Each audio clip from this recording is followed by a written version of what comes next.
Good evening, aspirant. I hope you all are so fine, my dear.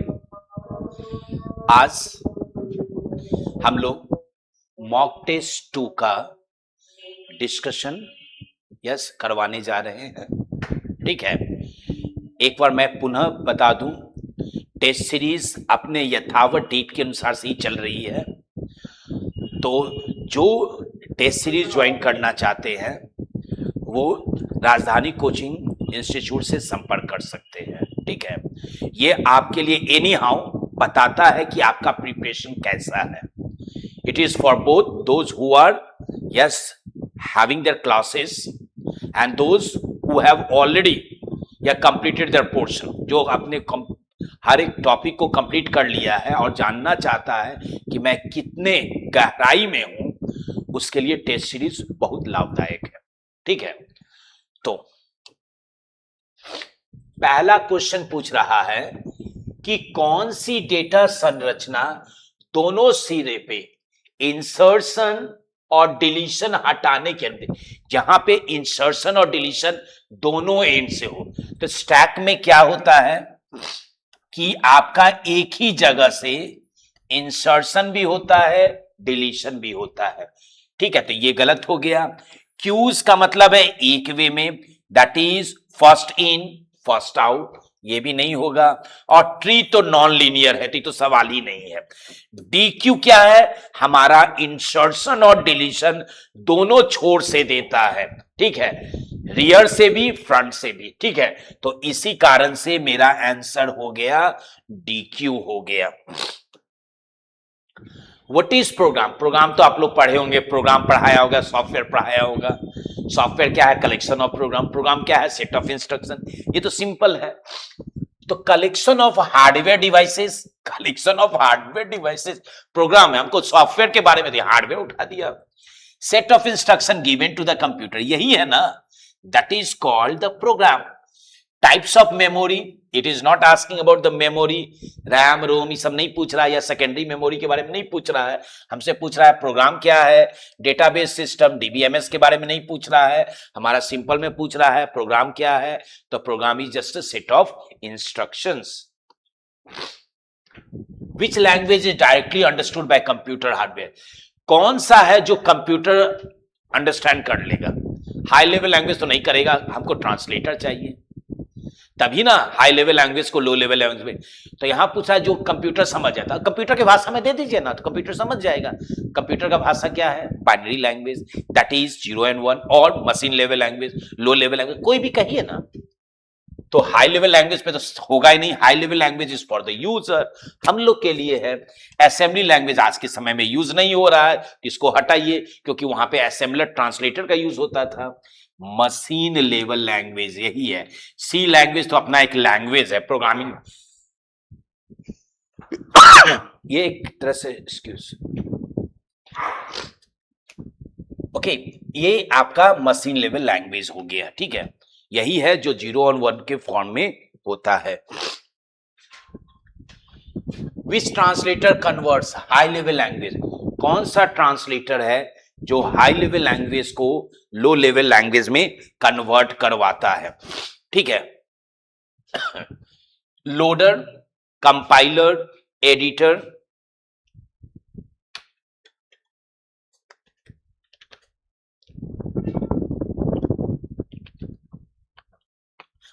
Now loader क्या है? हमारा load programme करता है, किसके लिए? एग्जीक्यूशंस के लिए है। ठीक है, तो यहां पे हम मेरा प्रोग्राम लोड करने के बारे में नहीं पूछा जा रहा है। कंपाइलर क्या है? एक तरह से ट्रांसलेटर है ना, जो काम करता है हमारे हाई लेवल लैंग्वेज को लो लेवल लैंग्वेज में। One go all the instructions it gets change from high to low in one go. ठीक है, यही कंपाइलर है ना। एडिटर क्या है? एक बॉक्स है। एडिटर क्या है? एक बॉक्स है जहां पे हम लोग टेक्स्ट लिखते हैं, वही है ना एडिटर। लिंकर, हाँ, एक वर्ड है जो लिंकर आपको समझना है। लिंकर क्या है? जब हमको कंबाइन करना है objects, files and library, combining objects, files and library, so there you have a word that is called as linker. तो लिंकर भी हमारा नहीं होगा, हमारा आंसर क्या होगा, कंपाइलर होगा। विच ट्रांसलेटर कन्वर्ट्स प्रोग्राम, देखिए दो तरह होता है ना, एक होता है इन वन गो, तो वन गो क्या होता है, कंपाइलर होता है, और लाइन बाय लाइन जो होता है वो मेरा इंटरप्रेटर होता है। तो यहां पे पूछ रहा है लाइन बाय लाइन, कंपाइलर तो होगा नहीं, वन गो इंटरप्रेटर होगा। असेंबलर क्यों नहीं होगा, असेंबली लैंग्वेज का जिक्र होगा तब असेंबलर, तो ये भी नहीं होगा। लोडर हम बता चुके हैं, the loads the program in the memory, ये भी नहीं होगा। Which language is known as middle level language, ये मोस्ट पॉपुलर क्वेश्चन है, ठीक है।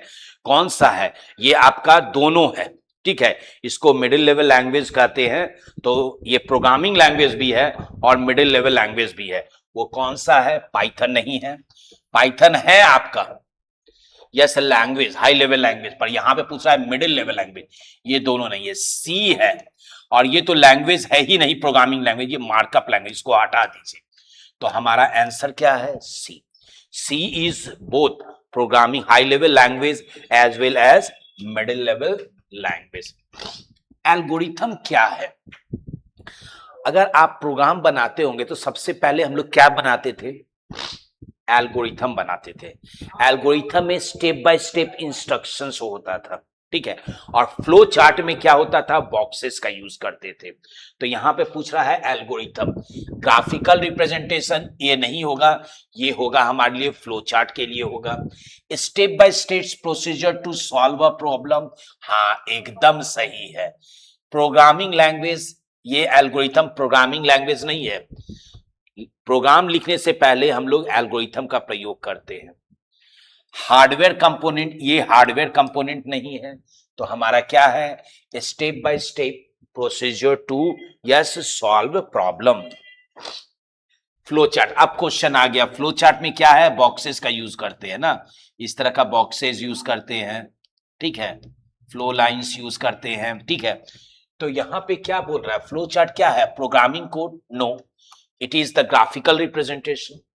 डेटाबेस डायग्राम एकदम नहीं है, graphical representation of a algorithm, यही है ना। पहले हम क्या करते हैं, पहले हम लोग एल्गोरिथम लिखते हैं, उसको कन्वर्ट करते हैं फ्लो चार्ट में, और तब हम लोग प्रोग्राम लिखते हैं, ठीक है। तो यही हमारा हो गया। आउटपुट डिवाइसेस तो होगा नहीं, यहाँ पे ये पूछा नहीं जा रहा है प्रिंटर के बारे में, यस इसके बारे में, स्पीकर्स के बारे में। विच symbol is use for decision, decision के लिए हम लोग यही यूज करते हैं ना, इसको कहा जाता है क्या, कौन सा ये बॉक्स कहलाता है, एक तरह से डायमंड है, ठीक है। तो जब भी डिसीजन लेना होगा तो वहां पे डायमंड बॉक्स। रेक्टेंगल क्या यूज होता है, प्रोसेस के लिए होता है, डायमंड तो बता दिए। सर्कल कब होता है, कनेक्टर के लिए यूज होता है, सर्कल कनेक्टर के लिए। एरोस क्यों हो गया, किसके लिए हो गया, फ्लो लाइंस के लिए हो गया। तो ये भी नहीं, ये भी नहीं, डायमंड है। यहां पे कंडीशन यूज करते हैं, is a is greater than b और नॉट, यहां पे कंडीशन का यूज होता है, ठीक है। Which flow chart symbol representation process, process के लिए हमने बताया ना रेक्टेंगल का, ठीक है। और इसका पैरेललोग्राम जो होता है, इसका यूज होता है इनपुट और आउटपुट के लिए। तो यहां पे रेक्टेंगल प्रोसेस के लिए, ओवल किसके लिए होता है, स्टार्ट और स्टॉप के लिए, ठीक है। तो ये भी नहीं है। सर्कल अगर होगा तो कनेक्टर, सर्कल और ओवल में समझिए। डायमंड हमारा डिसीजन के लिए है, यानी कि, तो ये भी नहीं होगा। सर्कल क्या है अभी बताए ना, कनेक्टर के लिए, ये भी नहीं है। हमारा आंसर क्या हो गया, रेक्टेंगल हो गया, ठीक है। प्राइमरी की हम लोग डीबीएमएस में पढ़े हैं ना, प्राइमरी की का क्या यूज होता है, टू स्टॉप द डेटा रीडमिंग, यानी कि रिपीटेशन ऑफ डेटा आपका न के बराबर होगा, किसमें, प्राइमरी मेमोरी में, ठीक है। तो यहां पे primary memory is use for किसके लिए यूज होता है, स्टोर डुप्लीकेट्स वैल्यू, अरे स्टोर नहीं करवाता, ये तो हटाता है डुप्लीकेट्स वैल्यूज को। यूनिकली आइडेंटिफाइज रिकॉर्ड, एकदम एकदम यही है। सॉर्टिंग नहीं करते हैं यहां पे, ठीक है, ये प्राइमरी की के लिए सॉर्टिंग नहीं, वहां पे यूज करते हैं ऑर्डर बाय के लिए, तो ठीक है। तो ये भी नहीं हो गया। क्रिएट बैकअप, बैकअप के लिए नहीं है। जो डेटा है मेरा, उस चाहते हैं कि उसका एक alternate copy mirroring of yes the table, that is not, so that's why this also will be wrong. Answer क्या होगा? यूनिकली आइडेंटिफाई रिकॉर्ड्स, यूनिकली इसको लेने के लिए, ठीक है। फॉरेन की क्या है? ठीक है students, once more I am just reminding you, yes, test series has already started and this test series is held every Saturday। ये हर सैटरडे को होता है, ठीक है, वो होता है 4 से 6 और उसी दिन उसका डिस्कशन भी हो जाता है, ठीक है।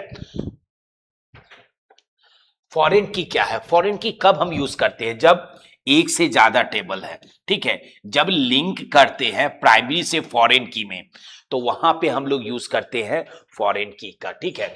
तो फॉरेन की क्या है? क्रिएट्स डुप्लीकेट डेटा, फिर आ गया यही लिंक टू टेबल्स, हाँ यही करते हैं। Not to more than 2 tables it can be. Delete records, records को डिलीट करने के लिए तो वहां पे तो डिलीट कमांड अपना है। इनक्रिप्ट डेटा, इंक्रिप्शन के लिए नहीं यूज करते हैं। तो जो भी हम लोग करते हैं वो लिंकिंग के लिए, 2 टेबल को लिंक करने के लिए। HTML क्या है? Hyper text markup language. Generally इसका यूज हम लोग करते हैं वेब पेज बनाने के लिए, ठीक है, स्टैटिक वेब पेज, ठीक है। तो हाइपर टेक्स्ट मार्कअप लैंग्वेज एकदम सही है। हाई तो नहीं होता है, मशीन भी नहीं होता है। हाइपर ट्रांसफर नहीं होता है, बाकी सब सही है। हाइपर लिंक नहीं होता है, मार्किंग नहीं होता है, लैंग्वेज तो चलेगा। तो इसी कारण से ये तीनों मेरा गलत हो गया। आंसर हो गया हाइपर टेक्स्ट मार्कअप लैंग्वेज। कौन सा टैग है जो हाइपरलिंक के लिए यूज होता है? हाइपरलिंक जहां पे हाथ रखते, माउस पॉइंटर को ले जाते तो हाथ का शेप आ जाता है, उसी के बारे में। तो कौन सा टैग जो यूज करते हैं, वो यूज करते हैं हमारा कौन सा? AHREF। ये हमारा एट्रीब्यूट हो गया और ये मेरा टैग हो गया। तो हमारा कौन सा टैग है? लिंक तो नहीं यूज करते हैं, URL तो है ही नहीं कोई टैग, ठीक है।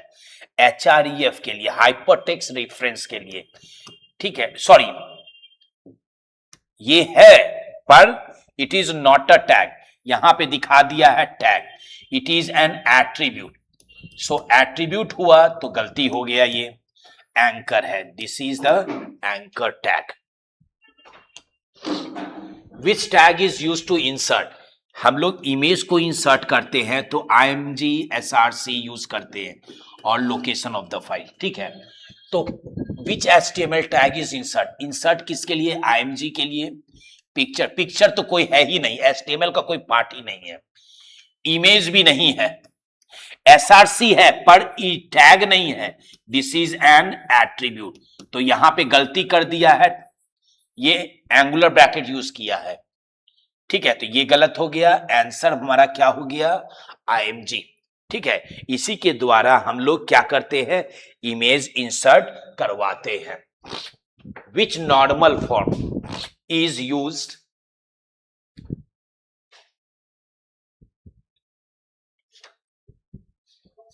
नॉर्मल फॉर्म, देखिए नॉर्मलाइजेशन आप लोगों ने यूज किया होगा, नॉर्मलाइजेशन यूज किए होंगे, ठीक है। नॉर्मलाइजेशन क्या करता है? टेबल को, कॉम्प्लेक्स टेबल को तोड़ता है, ठीक है। तो यहीं पे पूछा जा रहा है कि ये विच normal forms removes partial dependency. देखिए इसमें सबके बारे में आप जान लीजिए। 1NF क्या करता है? Each column should have unique value. Each column, इसको एटॉमिक वैल्यू कहा जाता है, each column should have unique value, ठीक है। अब सेकेंड NF क्या होता है? ये रिमूव क्या करता है? पार्शियल डिपेंडेंसी को। ये क्या करता है? Remove partial dependencies. अब 3NF, थर्ड नॉर्मल फॉर्म क्या करता है? ये आपका ट्रांजिटिव, ये क्या करता है? ट्रांजिटिव डिपेंडेंसी यस रिमूव, क्या करता है? ट्रांजिटिविटी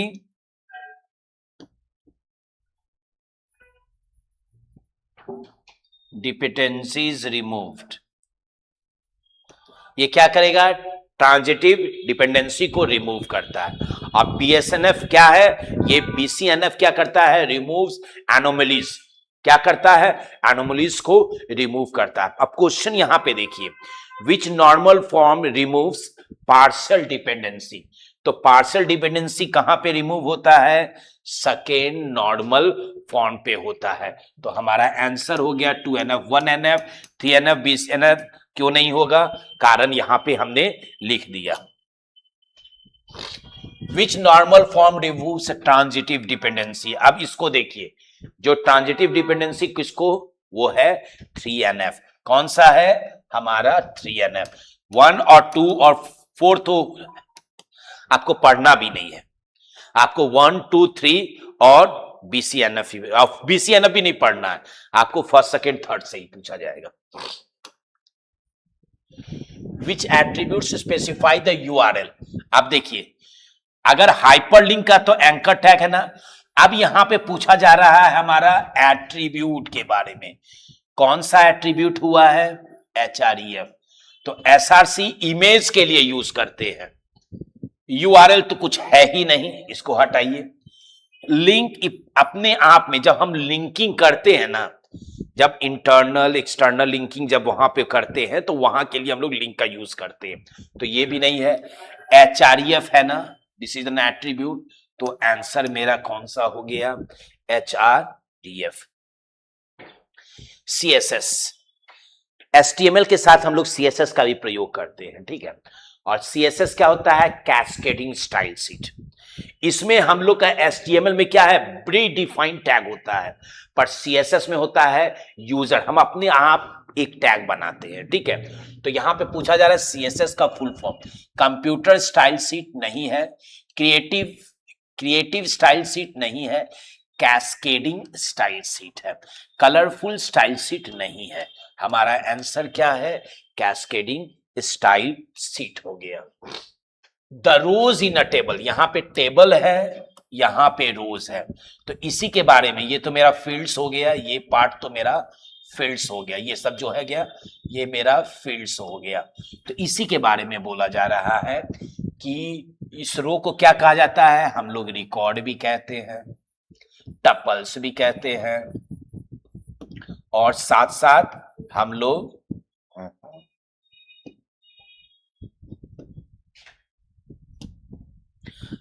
इसको क्या कहते हैं?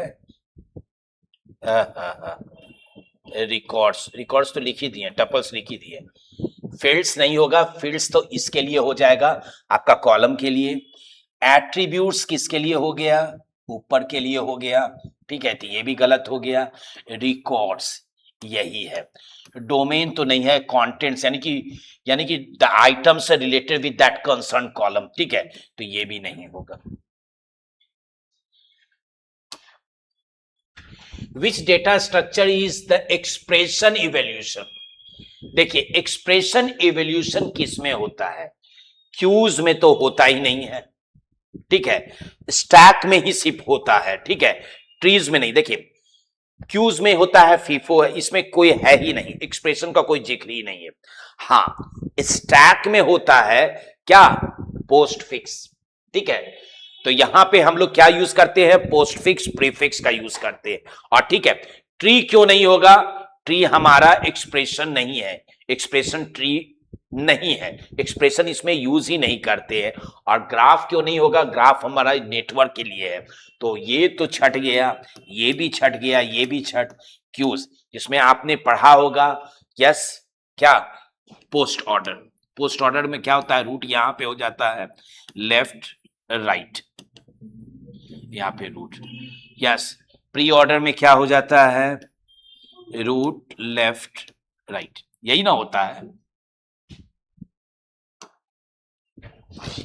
Which attribute is used in to change the text color? HTML में जो हम लोग यूज करते हैं टेक्स्ट कलर को चेंज करने के लिए, font colour equal to red, यही है ना। फॉन्ट मेरा टैग हो गया, ये मेरा एट्रीब्यूट हो गया। तो बीजी कलर नहीं, बीजी कलर हम लोग कब यूज करते हैं? बैकग्राउंड कलर चेंज करने के लिए। फॉन्ट कलर हमसे पूछा जा रहा है एट्रीब्यूट, तो ये तो दोनों लिख दिया, तो ये गलत हो गया। कलर है, यही ना एट्रीब्यूट है कलर, टेक्स्ट कलर ही नहीं होता है, ठीक है। जावास्क्रिप्ट मेनली यूज फॉर, ये सिंपल क्वेश्चन है, जावास्क्रिप्ट किसके लिए होता है? क्लाइंट साइड यस स्क्रिप्टिंग के लिए। जावास्क्रिप्ट किसका यूज होता है, किसके लिए यूज होता है? डेटाबेस मैनेजमेंट के लिए नहीं होता है, स्टाइलिंग वेब पेज के लिए, वेब पेजेस का स्टाइलिंग के लिए नहीं, ये होता है क्लाइंट साइड स्क्रिप्टिंग के लिए। ऑपरेटिंग सिस्टम तो दूसरा चीज हो गया, that is to operate the system. यहां पे जावास्क्रिप्ट से रिलेटेड क्वेश्चन है, तो ये है हमारा क्लाइंट साइड स्क्रिप्टिंग हो गया। कौन सा जावास्क्रिप्ट को डेवलप किया? वो किया नेटस्कैफे। माइक्रोसॉफ्ट तो ऑपरेटिंग सिस्टम या आपका एमएस ऑफिस को डेवलप किया, गूगल तो अपने आप में अलग है, ऑरेकल डेटाबेस से रिलेटेड है, गूगल साइट से रिलेटेड है, तो गूगल भी नहीं होगा, ऑरेकल भी नहीं होगा, माइक्रोसॉफ्ट नहीं। हमारा आंसर होगा Netscape. Which symbol is use for comments in JavaScript, ठीक है। तो जावास्क्रिप्ट देखिए, ये मेरा जो यूज होता है ना, वो HTML के लिए यूज होता है, यही हमारा जावास्क्रिप्ट में, ये सब कोई है नहीं, ठीक है। हमारा कौन सा है?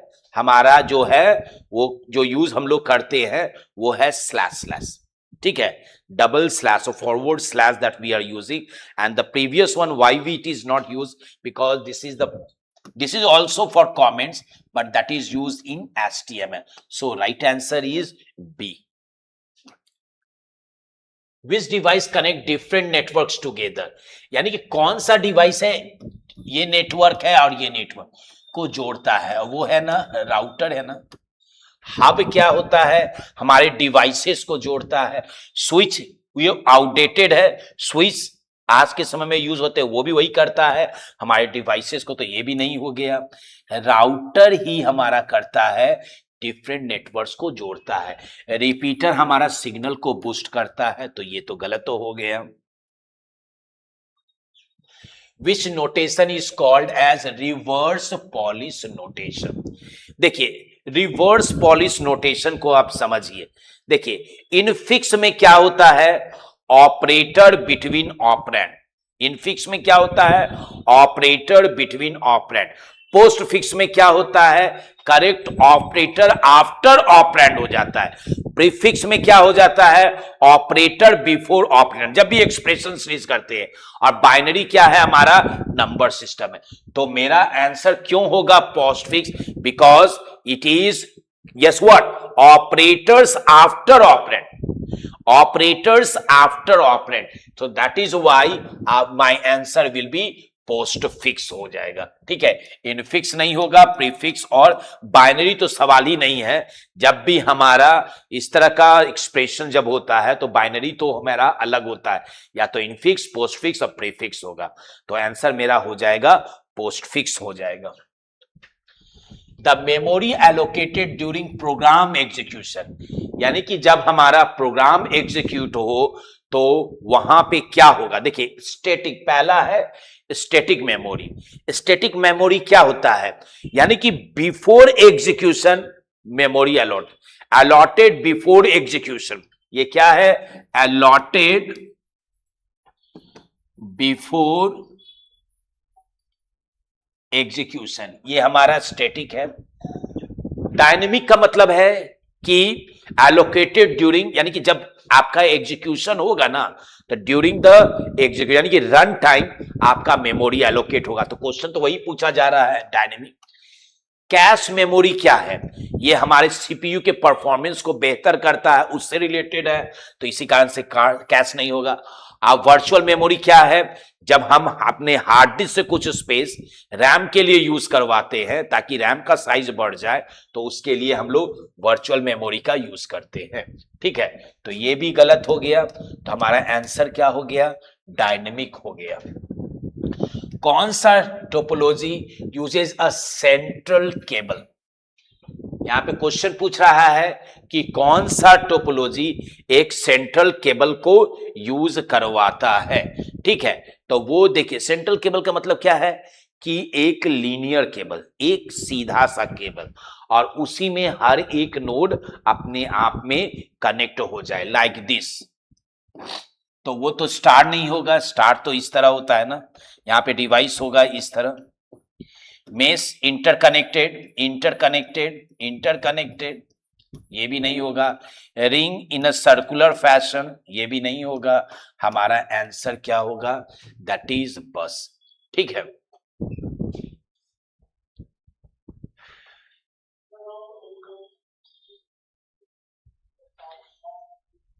What is the full form of networking में आपने लैन, मैन, वैन, साथ साथ कैन, पैन भी पढ़ा। तो यहां पूछा जा रहा है लैन का फुल फॉर्म। तो लैन का मतलब है local area, local area network. Large area network इसको नहीं कहते हैं, इसका काम है लोकल। लार्ज का मतलब है कि बड़ा, जिसको वैन कहते हैं। ठीक है, लाइट एरिया नेटवर्क ये भी नहीं है, लॉजिकल एरिया नेटवर्क नहीं है। ये क्या है मेरा लैन? लोकल एरिया नेटवर्क है। कौन सा प्रोटोकॉल? मेल को सेंड करने के। एफटीपी क्या है? फाइल ट्रांसफर, यहां पे मेल सेंड करने के लिए, तो एफटीपी नहीं होगा। HTTP to explore the website नहीं है। एसएमटीपी ही हमारा क्या है? To send the mail.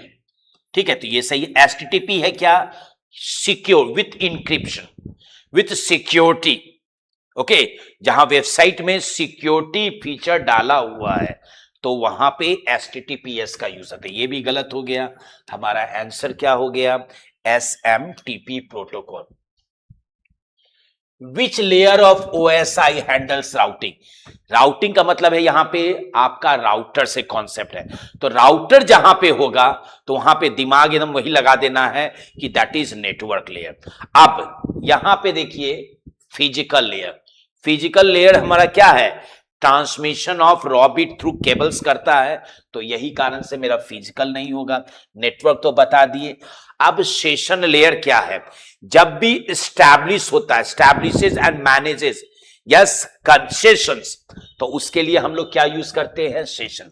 अब प्रेजेंटेशन लेयर क्यों नहीं होगा? ये हमारा डेटा फॉर्मेटिंग और साथ साथ यस इंक्रिप्शन दोनों को लेके चलता है, तो इसी कारण से प्रेजेंटेशन नहीं होगा। और वो जब भी होगा मेरा आंसर वो होगा हमारा कौन सा होगा? Network layer. Which device works at the physical layer? ठीक है, तो कौन सा है जो हमारा फिजिकल लेयर पे काम करता है? और वो फिजिकल लेयर पे जो काम करेगा वो है हमारा कौन सा? राउटर तो नेटवर्क पे काम करेगा। ठीक है, ब्रिज किस पे करेगा? ये तो राउटर पे करेगा। ये करेगा DLL, data link layer. Repeater आपका किस पे करेगा? रिपीटर आपका करेगा फिजिकल लेयर पे करेगा। अब रहा गेटवे। देखिए गेटवे हर एक लेयर के लिए है, ठीक है, इसको मत कहिए। It can B use in the all the layers, different layer, इसको डिफरेंट नेटवर्क आर्किटेक्चर में कहा गया है। तो ठीक है, तो इसी कारण से गेटवे नहीं होगा। हमारा आंसर क्या हो जाएगा? वो हो जाएगा repeater. What is the default port number? हमने बताया है पोर्ट नंबर बहुत बड़ा इंपॉर्टेंट टॉपिक है। ठीक है, पोर्ट नंबर को आप जानिए। 20 जो पोर्ट नंबर है वो किसके लिए यूज होता है? एफटीपी के लिए, जो हम बताए थे।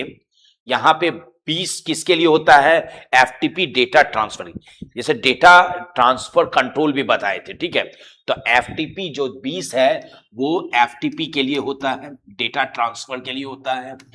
80 क्या होता है? 80 हमारा होता है किसके लिए?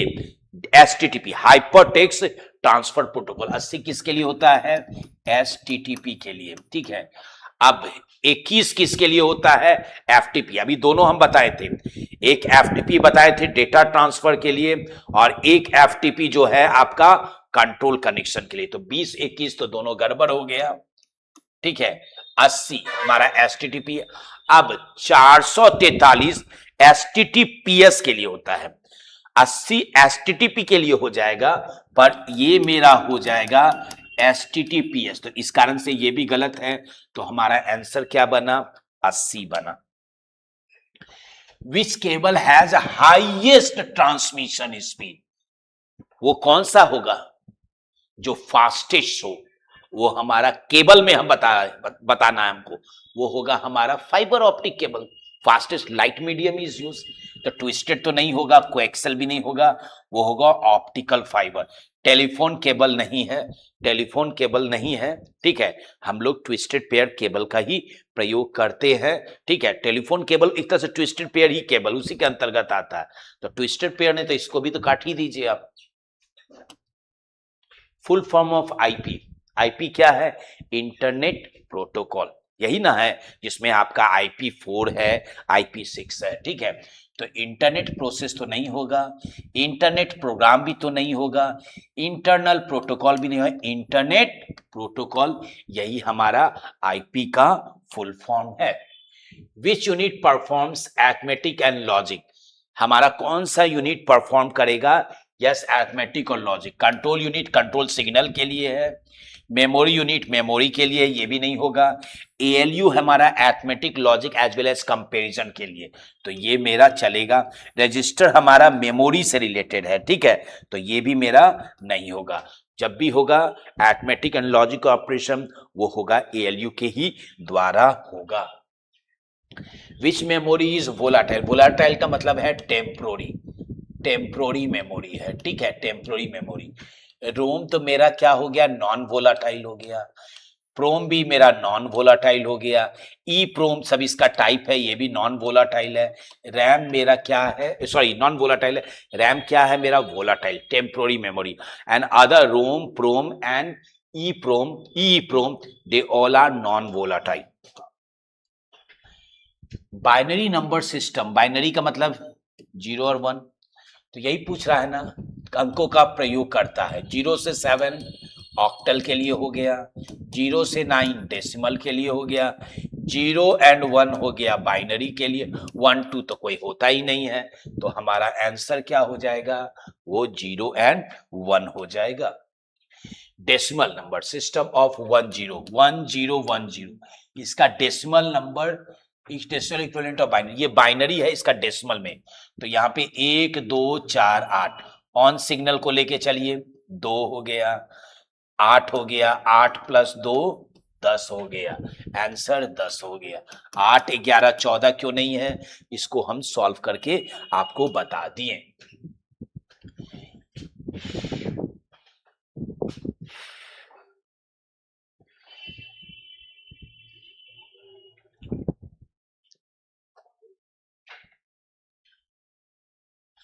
नेक्स्ट क्वेश्चन है आपका, कौन सा गेट है, ठीक है, विच गेट outputs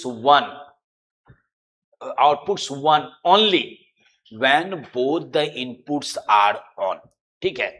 यहां कह रहा है कि जब एक एक हो, इसका रिजल्ट क्या हो जाए? 1, और में कुछ हो ही नहीं सकता है, और में क्या होता है? 1 1। यहां पे क्वेश्चन समझिए, यहां पे ओनली कहा जा रहा है, बाकी परिस्थिति में कुछ भी हो, पर यहां पे बोल रहा है फिक्स कीजिए 1 1, आपका सिर्फ 1 ही हो, बाकी में मेरा क्या हो जाए? 0, जैसे कि 0 0 0 हो जाए, 0 1 0 हो जाए, 1 0 0 हो जाए, सिर्फ इसी परिस्थिति में 1 हो, और वो है सिर्फ एक ही जो है आपका, वो है एंड में ही यही पॉसिबिलिटी हो सकता है, तो इसी कारण से और भी नहीं होगा, नॉट तो होगा ही नहीं, नैंड भी नहीं होगा, हमारा आंसर क्या बनेगा? एंड बनेगा।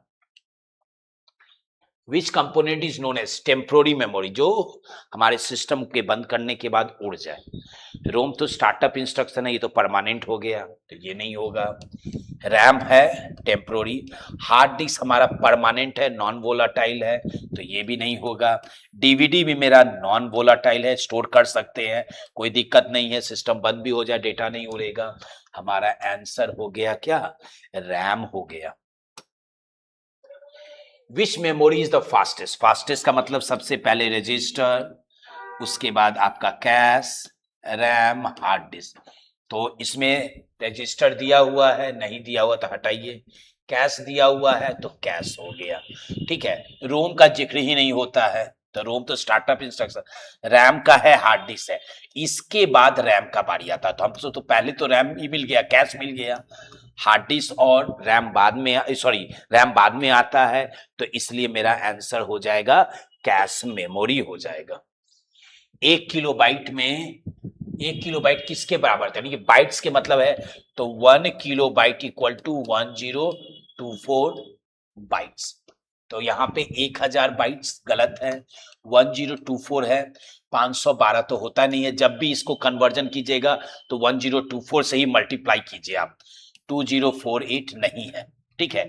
ये कब होता, जब हमारा आंसर हो जाता 2 किलोबाइट, तब ये आंसर चलता, ठीक है। तो यहाँ पे एक पूछा जा रहा है, तो इसी कारण से मेरा आंसर होगा कौन सा, हमारा आंसर होगा 1024 हो जाएगा।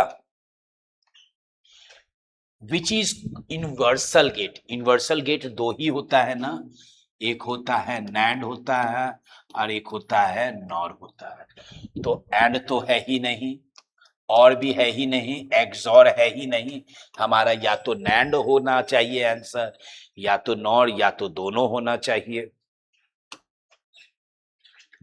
अ डेटाबेस इज व्हाट, डेटाबेस क्या है, collection of programs, this is not the database. Collection of related data, हाँ related data, inter related data सब चलेगा, ठीक है। कलेक्शन ऑफ हार्डवेयर, हार्डवेयर का कलेक्शन हमारा नहीं होता है डेटाबेस। डेटाबेस का मतलब क्या है, सॉफ्टवेयर से रिलेटेड है, तो यानी कि डीबीएमएस आपने पढ़ा होगा, आरडीबीएमएस। तो इसके द्वारा हम क्या करते हैं, डेटा को संग्रहित करते हैं, ठीक है।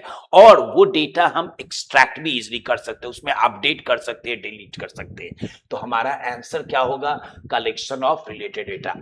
अब कलेक्शन ऑफ नेटवर्क्स का मतलब क्या है, कि हर एक नेटवर्क का समूह। तो यहां तो हम लोग डेटाबेस के बारे में बात कर रहे हैं, तो नेटवर्क का कोई कॉन्सेप्ट ही नहीं आया, तो आंसर ये भी नहीं बनेगा। आंसर बनेगा कलेक्शन ऑफ रिलेटेड डेटा, इसको रिलेटेड कहिए या इंटरलिंक्ड डेटा, जो भी आप कहिए सब आपका उसमें चलेगा, ठीक है। Which language is used to interact with the database? कौन सा लैंग्वेज है जो डेटाबेस से आप इंटरेक्ट कर सकते हैं। तो जब भी हम करेंगे तो सॉफ्टवेयर के द्वारा ही ना। कौन सा है सॉफ्टवेयर, ऑरेकल है, एसक्यूएल है, मोंगोज डीबी है, ये सब क्या है, मेरा डेटाबेस सॉफ्टवेयर है, ठीक है। तो इसी के द्वारा हम क्या कर सकते हैं, डेटाबेस से हम इंट्रैक्शन कर सकते हैं, ठीक है। तो यहाँ पे HTML क्यों नहीं होगा, HTML मेरा हाइपरटेक्स्ट मार्कअप लैंग्वेज है, तो इसी कारण से HTML तो छट जाएगा। SQL है, SQL क्या है, स्ट्रक्चर्ड क्वेरी लैंग्वेज, ठीक है, जो हम लोग पढ़े ही हैं, ठीक है, जिसमें एक्सट्रैक्शन हम लोग कर सकते हैं, डिलीशन कर सकते हैं, अपडेशन कर सकते हैं, ठीक है। XML क्या है, XML मार्कअप लैंग्वेज है, तो इसी कारण से ये भी छट गया, ये भी छट गया। जावा एक हाई लेवल लैंग्वेज है, पर यहाँ पे हमारा क्वेश्चन उठ रहा है डेटाबेस से रिलेटेड है, तो वो जब भी होगा वो होगा आइदर एसक्यूएल होगा, ऑरेकल होगा, चाहे उससे रिलेटेड कोई भी सॉफ्टवेयर हो, ठीक है। डीबीएमएस, डीबीएमएस का फुल फॉर्म क्या है, डीबीएमएस का फुल फॉर्म है डेटाबेस मैनेजमेंट सिस्टम, ठीक है। डीबी से तो आप समझ रहे हैं डेटाबेस, अब उसको मैनेज करने के लिए एक सिस्टम चाहिए, तो इसलिए इसका नाम पड़ा डेटाबेस मैनेजिंग सिस्टम, ठीक है। तो database managing system, this is the right answer. Backup is not the option, okay. Database management system, दोनों तो एक ही है। अच्छा, मैनेजिंग सिस्टम लिखा हुआ है ना, ये तो गलत हो गया। डेटाबेस मैनेजमेंट सिस्टम ये सही है, डेटाबेस मैपिंग नहीं है, ठीक है। तो डीबीएमएस का database management system. Which of the following is an example of DBMS? Database, MS word तो एप्लीकेशन सॉफ्टवेयर है ना, जिससे आप क्या डेटाबेस से काम नहीं करते, आपका टेक्स्ट रिच फैसिलिटी। ऑरेकल है, आपका डीबीएमएस है, Oracle DBMS, लिनक्स क्यों नहीं है? लिनक्स मेरा ऑपरेटिंग सिस्टम, फोटोशॉप है, एप्लीकेशन सॉफ्टवेयर है, पर ये काम क्या करता है? फोटो एडिटिंग के लिए होता है। किसके लिए होता है? Photo editing. तो इसी कारण से ये भी गलत, ये भी गलत, ये भी नहीं नहीं, ये भी गलत। हमारा क्या है? ऑरेकल। ऑरेकल और एसक्यूएल हम बताएं, ये सब हमारा क्या है? डीबीएमएस का एग्जाम्पल है। What is the full form of SQL? SQL का फुल फॉर्म क्या है? Structured query language. क्या है इसका full form? Structured query language. तो structured query language, this is the right answer. Sequential नहीं होता है, तो इसी कारण से ये ऑप्शन कट गया। स्टैंडर्ड क्वेश्चन नहीं होता है, तो ये भी कट गया। सिस्टम क्वेरी, सिस्टम नहीं होता है, स्ट्रक्चर्ड होता है, तो इसी कारण से ये भी ऑप्शन मेरा गलत हो गया। तो आंसर क्या हो गया? स्ट्रक्चर्ड क्वेरी लैंग्वेज, यही एसक्यूएल का फुल फॉर्म है। Which command is used to retrieve data? यहां क्वेश्चन क्या कह रहा है कि मैंने डेटाबेस में काम कर लिया और मैं चाहता हूं कि डेटा को एक्सट्रैक्ट करना है। एक्सट्रैक्ट का मतलब है अपने अनुसार से डेटा को देखना, तो यही है ना। तो यही क्वेश्चन पूछ रहा है, तो किस कमांड से है? तो वो है हमारा सेलेक्ट। ठीक है, यहां गेट तो कोई है ही नहीं, स्टेटमेंट ओपन भी कोई है ही नहीं, ये तीनों एसक्यूएल क्वेरी का कोई पार्ट ही नहीं है, तो ये तीनों गलत है। सेलेक्ट से ही हम क्या करते हैं? डेटा को। ये क्यों होता है इस तरह? Okay, so here what I was saying in question number 15, data को कैसे एक्सट्रैक्ट करना है? हम अपने मन मुताबिक डेटा को देखने के लिए सेलेक्ट कमांड का प्रयोग करते हैं। ठीक है, Which SQL command is used to insert data? Data हमारे टेबल में डालना है, तो उसके लिए हम लोग क्या करते हैं? इंसर्ट कमांड का यूज। ऐड तो है ही नहीं, इसको हटाइए। इंसर्ट है, इनपुट नहीं है। अपडेट है, पर अपडेट क्या करता है? हमारे डेटा को चेंज करवाता है। जिसका रोल नंबर 30 है उसको 50 बना दीजिए, तो चेंजिंग करने के लिए अपडेट। तो ये भी नहीं हमको पूछा जा रहा है ऐड करने के लिए, तो हो जाएगा इंसर्ट हो जाएगा। Which SQL command is used? Delete करने के लिए हम लोग डिलीट कमांड का यूज करते हैं। रिमूव नहीं है, इरेज भी नहीं। ड्रॉप से हम टेबल या डेटाबेस को हटाते हैं, डेटाबेस को हटाते हैं, तो ये भी नहीं है। डिलीट से हम क्या करते हैं? रिकॉर्ड्स को डिलीट कर सकते हैं। Which SQL command is used to filter rows? यानी कि रोज को फिल्टर करना है। ठीक है, जैसे टेबल है, टेबल के अंदर जो मेरा रोज है इसके बारे में, तो ऑर्डर बाय से हम क्या करते हैं? ऑर्डर बाय से हम उसका क्या करते हैं? सॉर्टिंग करवाते हैं, असेंडिंग या डिसेंडिंग। ग्रुप बाय से हम क्या करते हैं? उसको ग्रुपिंग करके हम क्या करते हैं? ग्रुप बाय क्लॉज से उसका ग्रुपिंग करके उसका एनालिसिस करते हैं। ठीक है, तो ये भी नहीं है, ये भी नहीं है। वेयर से हम क्या करते हैं? Specific condition, where role is 29, तो वही रिकॉर्ड को देखेगा, तो यही कारण से मेरा वेयर होगा। हैविंग क्यों नहीं होगा? हैविंग जब भी होगा वो रोज के लिए नहीं होता है, मल्टीपल्स के लिए होता है, मल्टीपल रोज, तो इसी कारण से हैविंग नहीं होगा। आंसर हमारा वेयर हो जाएगा। विच device is considered the brain of the computer? कौन सा डिवाइस जो हमारा ब्रेन ऑफ द कंप्यूटर होगा वो होगा सीपीयू। रैम नहीं है, हार्ड डिस्क नहीं है, सीपीयू। मॉनिटर क्या है? मेरा आउटपुट डिवाइस है। ठीक है, what is the full form of CPU? CPU का फुल फॉर्म क्या है? Central processing unit. What is the full form of CPU? CPU का फुल फॉर्म है सेंट्रल प्रोसेसिंग यूनिट। ठीक है, जिसको कहा जाता है ब्रेन ऑफ द कंप्यूटर। इसी कारण, इसी से जो भी मेरा वर्क है सब मेरा वर्क क्या हो जाता है? कंप्लीट हो जाता है। ठीक है, तो central processing, computer processing, central programming unit, programming लिख दिया, कंप्यूटर प्रोग्रामिंग, ये भी गलत हो गया। हमारा आंसर क्या हो गया? Central processing unit. विच कंपोनेंट स्टोर्स डेटा परमानेंटली, जिसमें हमेशा हम डेटा परमानेंटली स्टोर कर सकते हैं। रैम तो नहीं होगा, रैम तो मेरा टेम्पोरी मेमोरी है, कैश भी टेम्पोरी है, रजिस्टर भी टेम्पोरी। रोम मेरा परमानेंट है। कारण क्या है? It has the startup instruction, ये परमानेंटली रहता है, आप हटा नहीं सकते हैं। विच मेमोरी इज वोलाटाइल, वोलाटाइल का मतलब है कि दैट इज टेम्पोरी। तो रोम तो मेरा परमानेंट हो गया, हार्ड डिस्क भी मेरा परमानेंट हो गया, डीवीडी भी मेरा परमानेंट। जहां डेटा पड़ा रहेगा तो डिलीट कभी नहीं हुआ जब तक कि हम नहीं डिलीट किए। तो रैम ही ऐसा है जो डेटा पड़ा हुआ जो ही सिस्टम बंद कीजिएगा वो उड़ जाएगा वहां से। Which hardware components connects all the part of it, यानी कि हर एक पार्ट इंटरनली, तो वो है मेरा मदरबोर्ड है ना। मदरबोर्ड में हर चीज आप कनेक्ट कर सकते हैं, हर एक पेरिफेरल्स जो इनसाइड है उसके अनुसार। तो एसएमपीएस तो है मेरा पावर सप्लाई के लिए, स्विचिंग मोड पावर सप्लाई के लिए है, तो एसएमपीएस तो होगा नहीं। मदरबोर्ड है जो हर एक के कंपोनेंट्स को अपने में इंटीग्रेटेड करवाता है।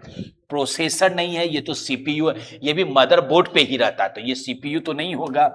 यूपीएस तो बाहरी है, ये हमारा अनइंटरप्टेड, जब लाइन चले जाए तो उसमें पावर वो देते रहे, यानी कि without any interruption.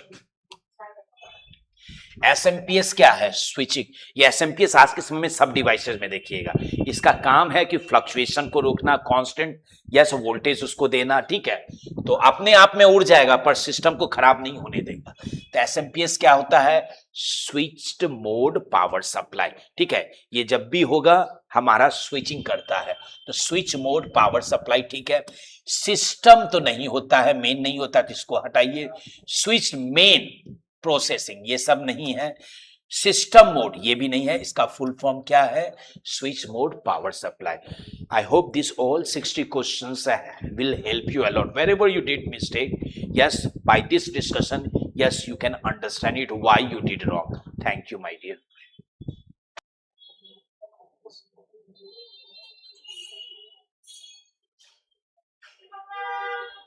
You are all welcome to this discussion. Patna High Court Technical Assistant aspirants. We are going to discuss the English segment of mock test 2. Let us start.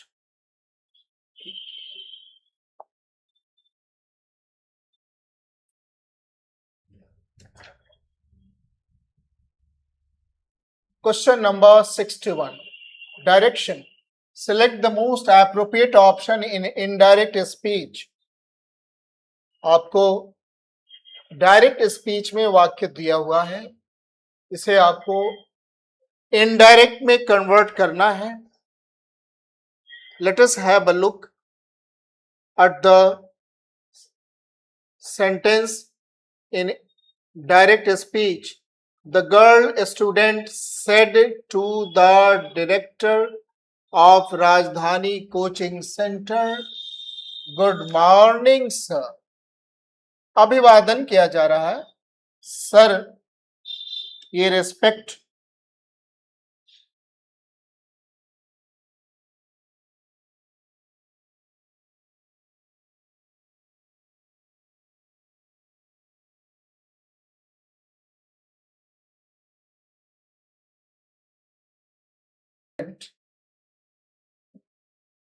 the girl student is the subject.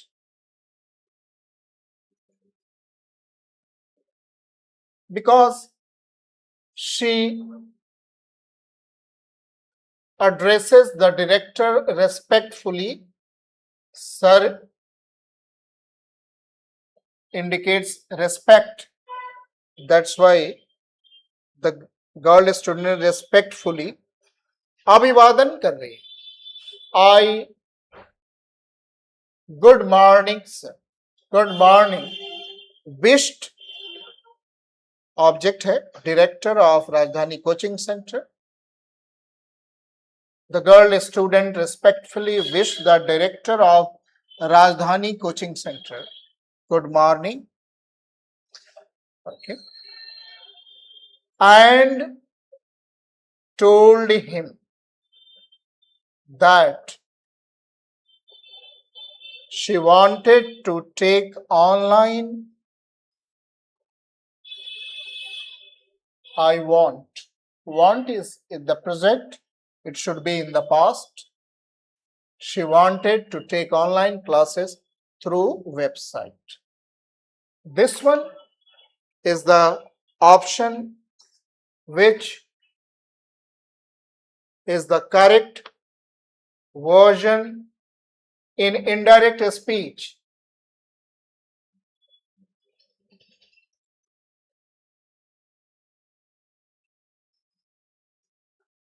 Let us move to the next question. Turn over a new leaf. इसका अर्थ होता है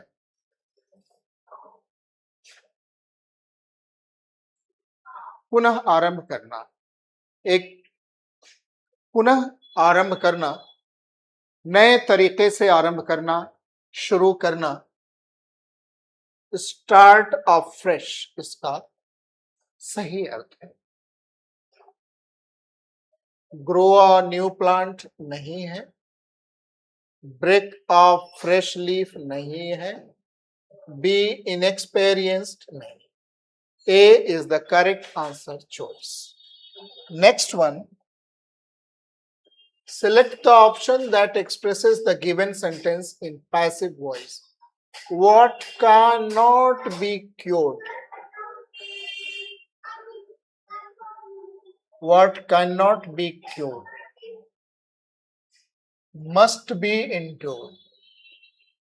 दोनों passive में, दोनों को active में परिवर्तित किया जा सकता है। We must endure, हमें अवश्य क्या करना चाहिए? सहन करना चाहिए। Must be endured को we must endure, endure में सहन करना। What, उस चीज को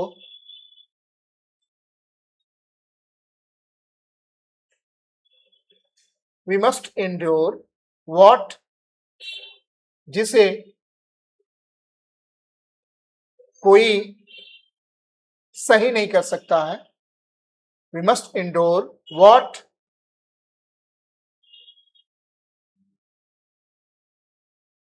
no one can cure, जिसका कोई इलाज नहीं। We must endure what none can cure, जिसे कोई भी, जिसका इलाज नहीं कर सकता है। B is the correct answer choice. Next one. Select the most appropriate synonym of the following word. Pernicious. Pernicious means harmful, हानिकारक। Harmless, अहानिकर। Dangerous, खतरनाक। Inclement means ऐसा मौसम जब खराब हो उसे इनक्लीमेंट कहते हैं, बैड के सेंस में। A is the correct answer choice. Spelling check करना है।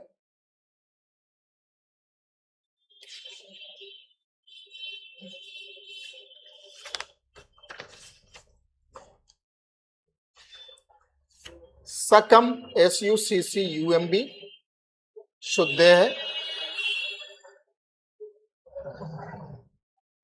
कैनबरा CAN के बाद A नहीं होता है। कैनबरा RRA होता है। CANBERRA, कैनबरा नगर का नाम है। बाकी शुद्ध है। Next one, A is the correct answer choice. Next, select the most appropriate antonym of the following words. Affinity means लगाव, झुकाव। Affinity means लगाव या झुकाव। Inclination ये सिनोनिम है, अट्रैक्शन आकर्षण सिनोनिम है, फ्रेंडलीनेस सिनोनिम है, अवर्जन घृणा ये एंटोनिम है, और यही correct answer choice. Next one,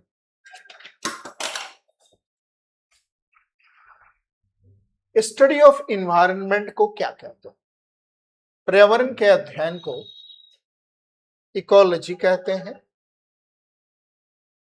कीटों के अध्ययन को इंटोमोलॉजी कहते हैं, ब्रह्मांड के अध्ययन को कॉस्मोलॉजी कहते हैं, मनुष्य के अध्ययन को एंथ्रोपोलॉजी कहते हैं।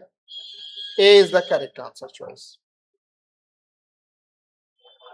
टाइटन वंस बेल्ट, इसका अर्थ है कम खर्च करना, अपने खर्चों में कटौती करना। ओके, नेक्स्ट वन,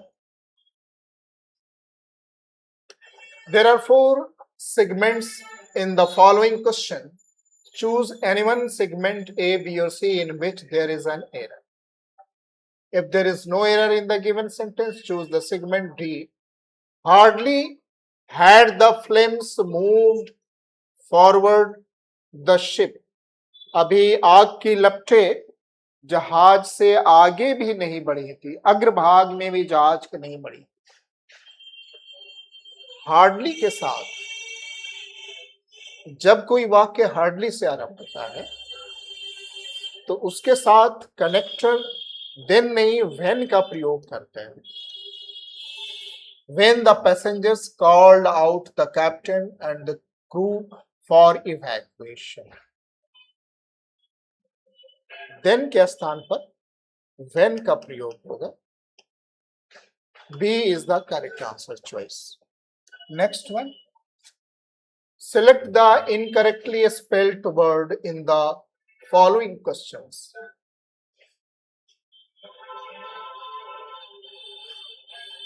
शुद्ध है Mississippi, Massachusetts, Buenos Aires, Puducherry में डबल डी की आवश्यकता नहीं। Next, select the most appropriate meaning of the given है। अ ग्रे एरिया जो एक अस्पष्ट परिस्थिति को ग्रे एरिया कहते हैं। D is the correct answer choice. Next one, one word subject.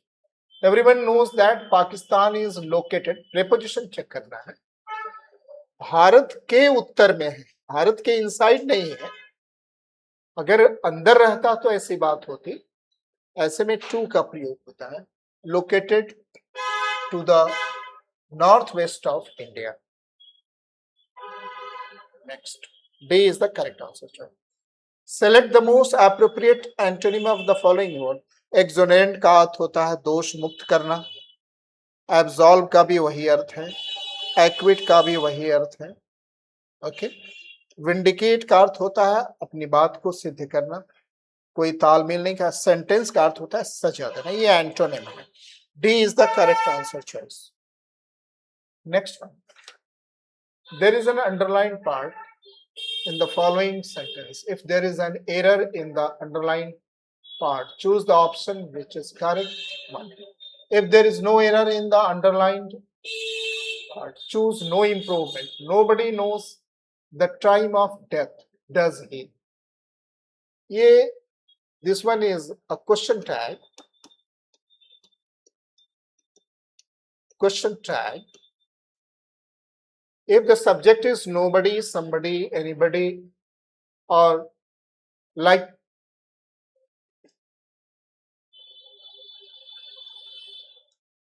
we use the pronoun they here. Okay. Okay. It can be improved by this part. Do they?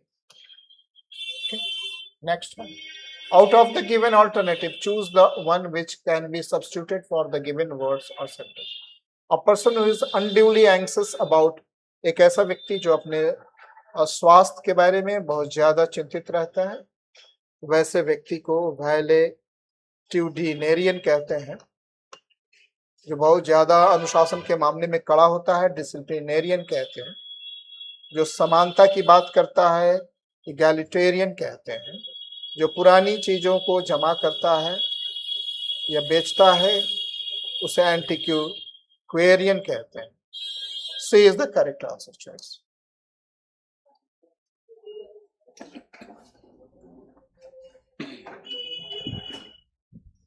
Hello विद्यार्थीगण, मैं SK Kashyap आप तमाम विद्यार्थी का स्वागत करता हूं।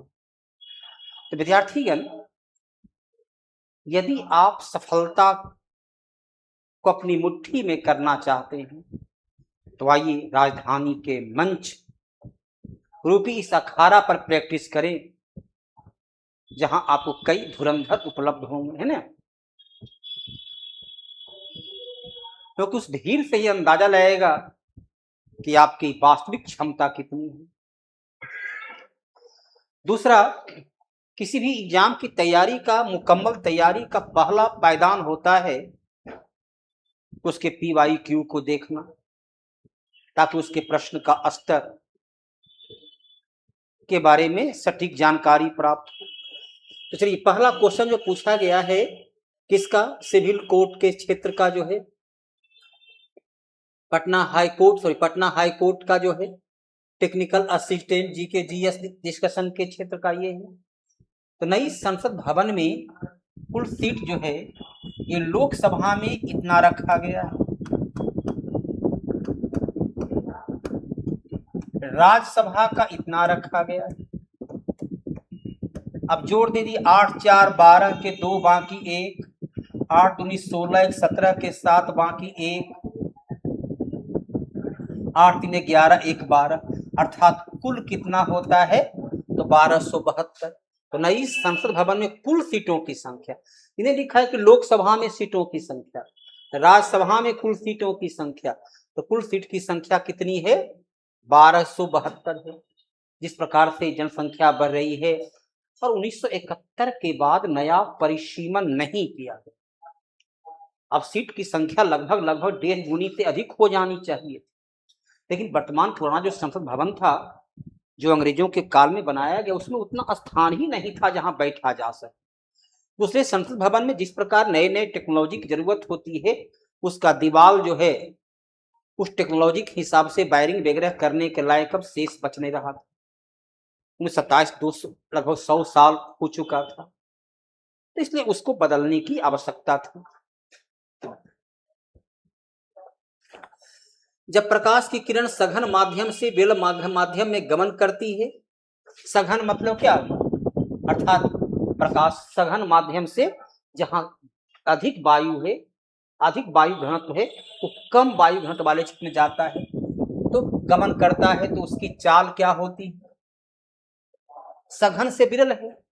उसको ले जाने के लिए जो रास्ता चाहिए था वो घट जाती है और अभिलंब की ओर वो झुक जाती है। अर्थव्यवस्था के क्षेत्र में कौन सा उद्योग कोर सेक्टर के अंतर्गत नहीं आता। कोर सेक्टर जिसके विकास के बिना किसी अन्य उद्योगों का विकास संभव नहीं है, जिसके विकास के बिना किसी अन्य उद्योग का विकास संभव नहीं। यदि उद्योग का विकास करना है तो उसका विकास करना, अब रिफाइनरी उत्पाद मतलब क्या है, ऊर्जा क्षेत्र का है। अब देखो, रिफाइनरी में हमारे पास पेट्रोलियम आयात कम हुआ तो देश के सामने कितनी समस्याएं उत्पन्न हो रही हैं। ये तो हमारी देश की सबसे मूलभूत आवश्यकता है। कोयला भी क्या है, ये भी ऊर्जा के क्षेत्र का है, कोयला भी ऊर्जा क्षेत्र, सीमेंट निर्माण के क्षेत्र का है, चाहे भवन निर्माण हो या पुलिया का निर्माण। लेकिन एल्युमिनियम इसके दायरे में नहीं आता है। एल्युमिनियम जो है इसके दायरे में, एल्युमिनियम का तार और क्या उसका मूल काम है, इलेक्ट्रिक वायर, तो उसमें किसी अन्य का भी प्रयोग की जा सकता, तांबा का प्रयोग की जा सकती है, या अन्य कई प्रकार के स्रोत हैं जिसका प्रयोग किया जा सकता है। अविश्वास प्रस्ताव, यह केवल निम्न सदन में आता है, यह केवल निम्न सदन में प्रस्ताव आता है। प्रस्ताव अर्थात निम्न सदन बोले मतलब केवल लोकसभा में प्रस्ताव लाया जाता है, प्रस्ताव लाए जाने के लिए लोकसभा के 50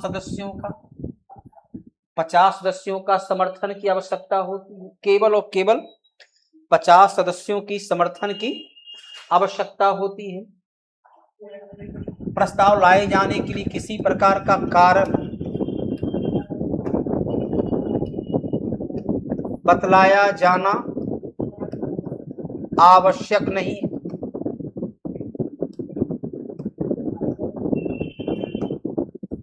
कारण बतलाना आवश्यक नहीं, मेरी मर्जी।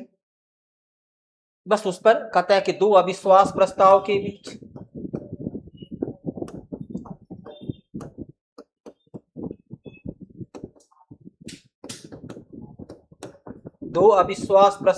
बीच कम से कम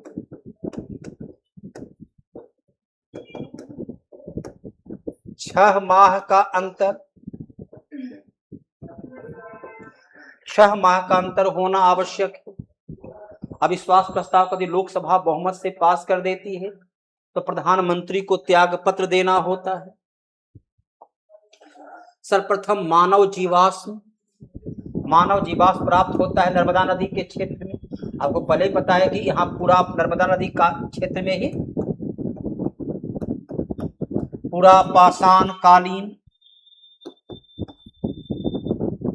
संस्कृति का अवशेष मिला है। संस्कृति का अवशेष मिला है, पूरा पाषाण कालीन संस्कृति का यहाँ से हमें अवशेष मिला है। यहाँ से जो है सो भीमबेटका का नाम आपने सुना होगा, जहां से शैल चित्र की प्राप्ति होती है। इस प्रकार से हम देखते हैं कि भारत में जीवाश्म जो है मध्य प्रदेश के नर्मदा नदी घाटी क्षेत्र में जीवाश्म का अवशेष प्राप्त होता है।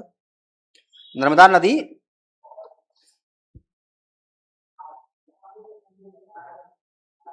के क्षेत्र में, गंगा नदी के क्षेत्र में हमें द्वितीय नगरीयकरण देखने को मिलता। नल्ला मल्ला की पहाड़ी, ये पूर्वी घाट के क्षेत्र में, नल्ला मल्ला की पहाड़ी जो पूर्वी घाट के क्षेत्र में आंध्र प्रदेश में अवस्थित है। ये दोनों घाटी मध्य प्रदेश के क्षेत्र में अवस्थित है। संविधान निर्माण हेतु संविधान सभा की कुल कितनी बैठक? यह तो बैठक 100 माने टोटल 11 बैठक और 165 दिन, लेकिन संविधान सभा की जो अंतिम बैठक 24 जनवरी 1950 को हुई, उसे भी एनसीईआरटी बुक में गिन दिया गया है। अर्थात 11 + 1 मतलब बैठक हो गया 12 और दिन कर दिया 1 अर्थात 166 दिन। वर्तमान जो नई एनसीईआरटी बुक में दे दिया गया है उसमें 12 बैठक और 166 दिन।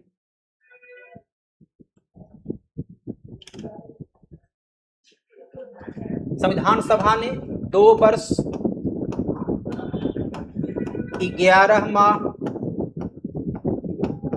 और 18 दिन 2 वर्ष 11 माह और 18 दिन में उसको तैयार किया। 2 वर्ष 11 माह और 18 दिन में उसको संविधान को तैयार किया। इसमें टोटल 166 दिन की बैठक होती है। इसके लिए अलग अलग 22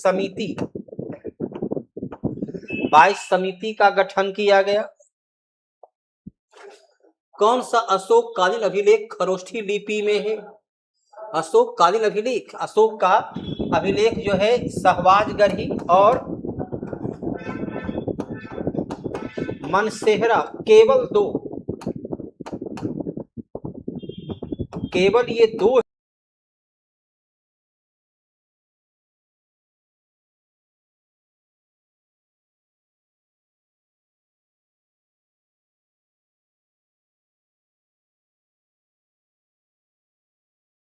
अफगानिस्तान के क्षेत्र में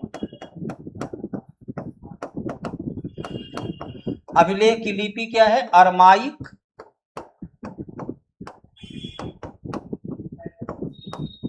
plus Greek, Aramaic plus Greek उसकी लिपि हो जाती है।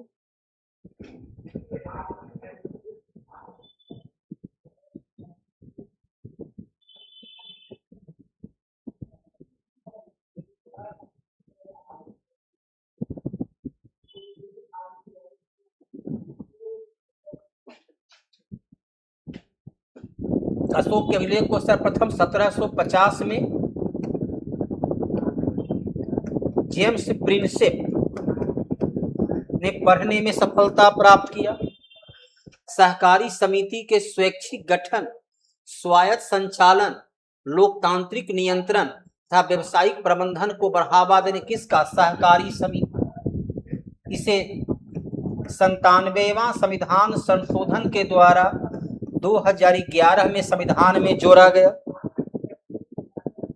इसे संविधान में जोड़ा गया। 43 को कहता है प्रबंध में श्रमिकों की भागीदारी। इसे भी 42वां संविधान संशोधन के द्वारा 1976 में जोड़ा गया। 39 ग कहता है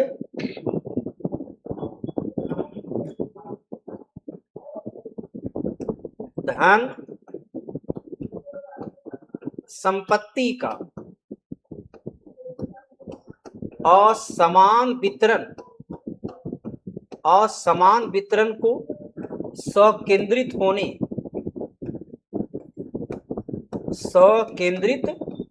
होने से बचाया जाए। 43 ख में इसे जोड़ा गया। 41 कहता है कि गरीबी बेरोजगारी की अवस्था में नागरिकों को सामाजिक सुरक्षा प्रदान किया जाए।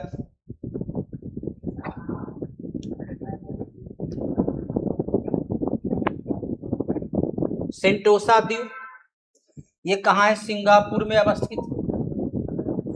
चीन, ऑस्ट्रेलिया, तो चलिए सबसे बड़ा महाद्वीप के रूप में इसकी गिनती की जाती है। श्रीलंका हिंद महासागर का एक द्वीप है। श्रीलंका हिंद महासागर का एक द्वीप है, तो सिंगापुर में पड़ता है ये।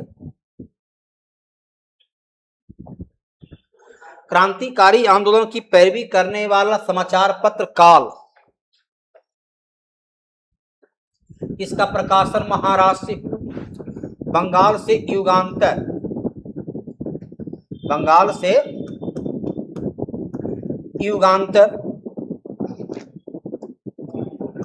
पंजाब से केसरी, मद्रास से द हिंदू। 22 अप्रैल विश्व पृथ्वी दिवस। 22 मई विश्व जैव विविधता दिवस। यही आपका आंसर है। 22 अप्रैल मनाते हैं विश्व पृथ्वी दिवस के रूप में।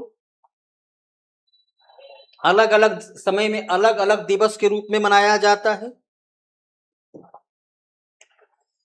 किस क्षेत्र में मानसून पूर्व वर्षा को देखो, बोर्डो इल्चा असम में बोला जाता है। महाराष्ट्र, ऐसे मूलतः केरल कर्नाटक में इसे आम्र बौछार,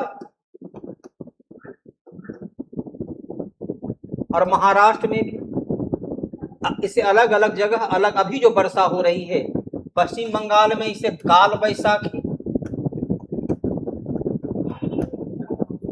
उड़ीसा में नार्वेस्टर के नाम से जाना जाता है। अलग अलग जगह इसे अभी जो वर्षा हो रही है मानसून पूर्व, आपको पता है कि 1 जून को लगभग मानसून आने की, आज तो 1 जून हो गया केरला में आने का,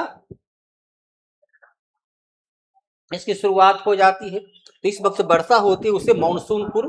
भारत में अंटार्कटिका अनुसंधान 2007 से शुरू हुआ और 2008 में वहां हिमाद्री के नाम से अनुसंधान केंद्र की स्थापना की गई। आर्कटिक क्षेत्र में अनुसंधान मतलब हो गया उत्तरी ध्रुव,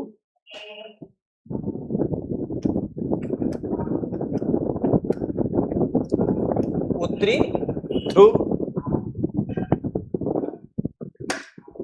का जो क्षेत्र हो गया। उसी प्रकार दक्षिणी ध्रुव के क्षेत्र में, दक्षिणी ध्रुव के क्षेत्र में उसे बोलते हैं क्या है, गंगोत्री, मैत्री, भारती। वो दक्षिण ध्रुव के क्षेत्र में भारतीय रियासत को विशेष अधिकार प्रीवी पर इसे 26वां संविधान संशोधन 1971 के द्वारा विशेष अर्थात जो उनके राज छीना गया था, भारतीय राज में शामिल किया गया था, उस भारतीय राज में शामिल करने, उनके राज को छीने जाने के बदले में उन्हें कुछ आर्थिक सहायता दी जाती थी, उन्हें कुछ आर्थिक सहायता दी जाती थी, उन्हें कुछ पेंशन दी जाती थी। वो सभी सुविधा को इंदिरा गांधी ने 1971 में वापस ले ली।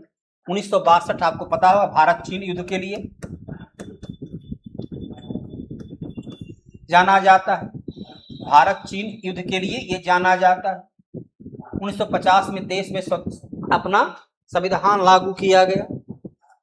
वर्ण व्यवस्था का उल्लेख ऋग्वेद के 10वां मंडल का पुरुष सूक्त में किया गया है। कहता है प्रजापति के मुख से ब्राह्मण,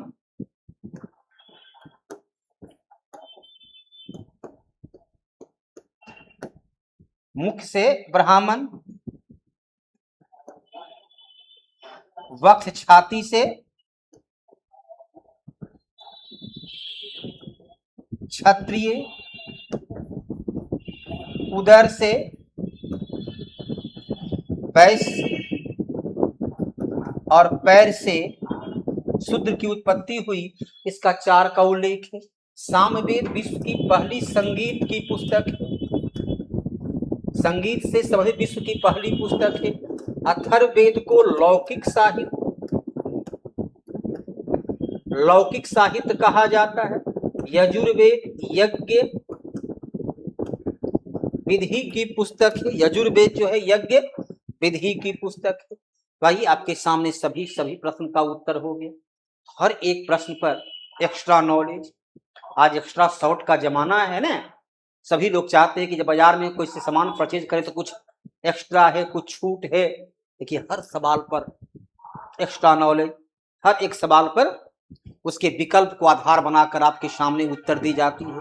कल क्वेश्चन पूछ सकता है विश्व की सबसे पहली पुस्तक ऋग्वेद, ये विश्व का प्रथम काव्य है। ऋग्वेद जो है मंत्रों का समूह है, मंत्रों का समूह। इसलिए आज की क्लास को यहीं पर विराम देते हैं। 15 क्वेश्चन नहीं बल्कि आप कम से कम 30 से अधिक क्वेश्चन की बड़े कॉन्फिडेंस के साथ उत्तर देने में सक्षम हो चुके होंगे। चलिए आज क्लास को विराम देते हैं। धन्यवाद। जय हिंद, जय भारत। जय हिंद दोस्तों, स्वागत है आप सभी का राजधानी कोचिंग सेंटर पे। आपको बता दें कि जो आपके Patna high court technical assistant का जो प्री का एग्जाम है, जिसके लिए मॉक टेस्ट नंबर 2 है, जिसमें हम आपको मैथमेटिक्स और रीजनिंग दोनों का आपको संपूर्ण डिस्कशन करवाएंगे। और इस मॉक को आप अगर अच्छा से कंप्लीट करते हैं तो आप निश्चित जो आपका रिटन टेस्ट है, यानी कहने का अर्थ कि जो आपका पेपर होगा एग्जाम का, उसमें आप बहुत ही बेहतरीन कर सकते हैं। बिल्कुल हम लोगों ने जो मॉक तैयार किया है बिल्कुल एग्जाम ओरिएंटेड है। तो देर मत कीजिए, आप इस वीडियो को हर उस दोस्तों के साथ भेज दीजिए, क्योंकि ये वीडियो उनको बहुत ज्यादा बेनिफिट पहुंचाने वाला है जो लोग पटना हाई कोर्ट में टेक्निकल असिस्टेंट की नौकरी लेना चाहते हैं। फिलहाल आप अगर टेस्ट सीरीज से जुड़ना चाहते हैं तो आप जुड़ सकते हैं राजधानी कोचिंग सेंटर का एप्लीकेशन से, या फिर ऑफलाइन भी टेस्ट में आप जुड़ सकते हैं। तो आप बिल्कुल भी देर मत कीजिए, क्योंकि समय आपके पास बहुत कम है और इन कम समय में आप बेहतरीन तरीका से तैयारी भी आपको करना है। तो आइए हम पहला क्वेश्चन आपके सामने रखते हैं। कहा कि कितने 1/6 मिलकर 41 सही 2/3 के बराबर होते हैं। कितने मतलब x मान लो, कितने मतलब क्या मान लो, x मान लो। x का 1/6 बराबर 41 सही 2/3। x का 1/6 बराबर 41 दिया कितना होता है 123 आ 2 125/3। 3 से काट दोगे 2 बार में x बराबर हो जाएगा 2 गुणा 125 यानी x बराबर हो जाएगा 250 और option number C is the right answer. यानी कि आपका जो आंसर होगा वो ऑप्शन नंबर सी होगा। देखो सवाल का लेवल बिल्कुल यही रहेगा, एग्जाम के पैटर्न को हम लेकर के चलते हैं भाई। ठीक है, दूसरा क्वेश्चन देखो, जैसा कि आपने यहाँ पे देखा है ये बहुत ही बेहतरीन क्वेश्चन है, जिसमें आप देख सकते हो कि √144 को आप लिखोगे तो 12 होगा, प्लस ये आपका 52 हो जाएगा। इसको मैं अगर रूट चढ़ा दूंगा तो 52 आप प्लस 12 64 और 64 का वैल्यू हो जाएगा 8। अब कुछ नहीं करना है, यहां तक आपने क्या निकाला है, आपने वैल्यू निकाला है 8। अब क्या करना है 248 में 8 को जोड़ दोगे तो हो जाएगा √256 और 256 जो होता है वो 16 की वैल्यू होती है। और कैसे हम आपको बता दें, √16 गुणे 16, 2 को 16 के बाद 1 16 निकला, ऑप्शन नंबर बी आपका सही आंसर हो जाएगा। बोलिए किसी को कोई डाउट तो नहीं है? आइए हम आपको अगले क्वेश्चन की तरफ लेकर के चलते हैं। इसमें आप देख सकते हैं आपको क्या करना है। सबसे पहले मैं आपको समझाऊंगा, इसको कहते हैं कंटिन्यूड फ्रैक्शन, सतत भिन्न। और आपको पता है कि सिंप्लीफिकेशन वाले सवाल में बॉड मास का इस्तेमाल होता है। बॉड मास में पहले अगर बात करें तो ब्रैकेट होता है, और ब्रैकेट आपके 3 टाइप्स के होते हैं, सबसे बड़ा उससे छोटा सबसे छोटा। ऑफ मतलब का मतलब तुरंत गुना, डी मतलब डिवाइड यानी कि भाग, एम मतलब मल्टीप्लीकेशन यानी कि गुना, ए मतलब एडिशन यानी कि जोड़, और एस मतलब सब्सट्रैक्शन यानी कि घटाव। तो सबसे पहले हम सॉल्व करेंगे तो 1 + 4/2 + 3/5 - 1/2 माइनस 1/2 10/2।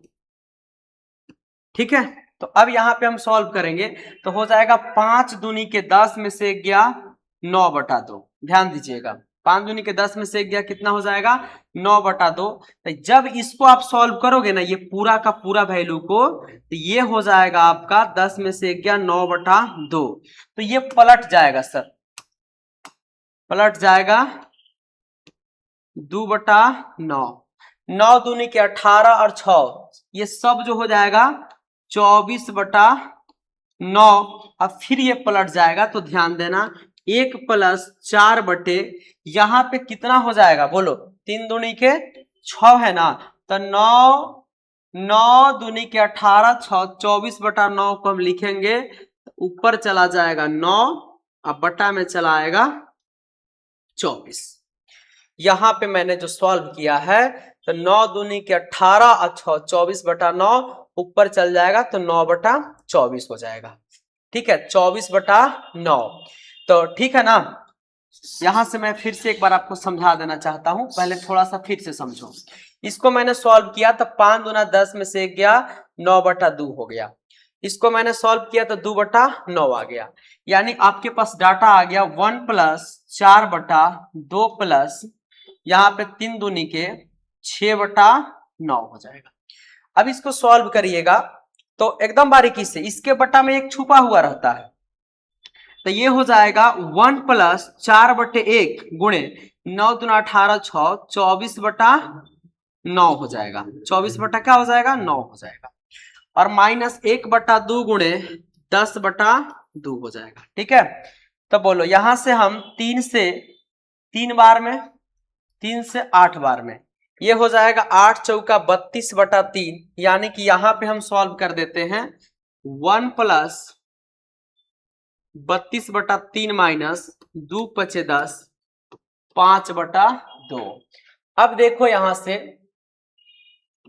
से हमने अगर एलसीएम ले लिया तो 3 2 का एलसीएम 6 हो जाएगा, ये हो जाएगा 3 बार में 32 दूनी के 64 माइनस 2 तिहाई 6 5 तिहाई 15।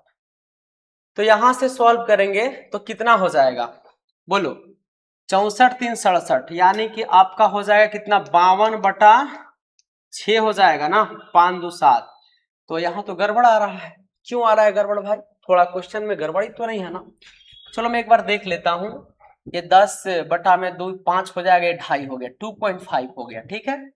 और मैं यहाँ पे सॉल्व किया था 11 बटा 2 सॉरी 9 बटा 2 तो 2 बटा 9 हो गया। तो 9 दूनी का 18 24 बटा 9, ठीक है। 1 + 4, रुको मैं एक बार फिर से इसे बना देता हूँ, ठीक ना, शायद कहीं कुछ गड़बड़ी हो गया होगा, बट कोई बात नहीं।